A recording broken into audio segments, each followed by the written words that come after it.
السلام علیکم دوستو آج میں اپنے آخری نبی حضرت محمد صلی اللہ علیہ وآلہ وسلم کے متعلق جو فرانس میں نازیبا خاکے بنائے گئے ہیں اس کے متعلق بات کرنے جا رہا ہوں۔ تو دوستو ہمارے پیغمبر آخری پیغمبر حضرت محمد صلی اللہ علیہ وآلہ وسلم ایسے پیغمبر ہیں کہ ہماری جان مال ہماری اولاد ہمارے ماں باپ سب کچھ ان پر قربان ہیں۔ ہم ان سے اتنی محبت کرتے ہیں کہ اتنی محبت اپنے آپ سے نہیں کرتے۔ تو جب ہمارے نبی کے متعلق کوئی ایسی ویسی حرکت کرتا ہے تو ہمیں سخت تکلیف پہنچتی ہے۔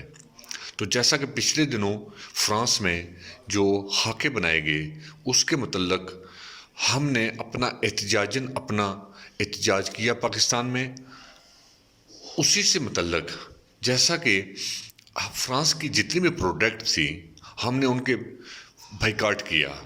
حالانکہ کچھ لوگ یہ سمجھتے ہیں کہ چھوٹی سی بائیکاٹ کرنے سے کیا فرق پڑتا ہے، لیکن ایسا نہیں ہے۔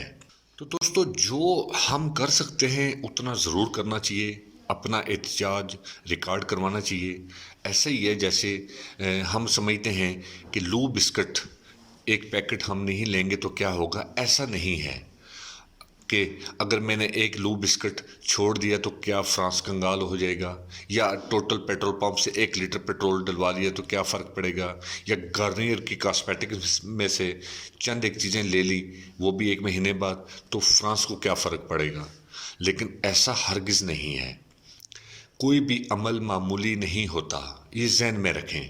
اگر یہی بات وہ چڑیا سوچ لیتی جو حضرت ابراہیم علیہ السلام پر آگ بجھانے کے لیے اپنی چونچ میں پانی بھر کے لے کے جا رہی تھی، اسے بھی اچھی طرح پتا تھا کہ ایک قطرہ پانی سے وہ آگ کو نہیں بجھا سکتی، مگر اسے یہ باتیں اچھی طرح پتا تھیں کہ اللہ تعالیٰ کی بارگاہ میں کل اس کا نام آگ لگانے والوں میں سے نہیں بلکہ آگ بجھانے والوں میں سے ہوگا۔ تو اسی لیے ہم جو کر سکتے ہیں وہ کرنا چاہیے۔ جی تو دوستو کیسی لگی آپ کو ہماری یہ ویڈیو؟ امید کرتا ہوں کہ آپ کو پسند آئی ہوگی۔ اپنی قیمتی رائے سے ہمیں ضرور آگاہ کیجیے گا۔ شکریہ۔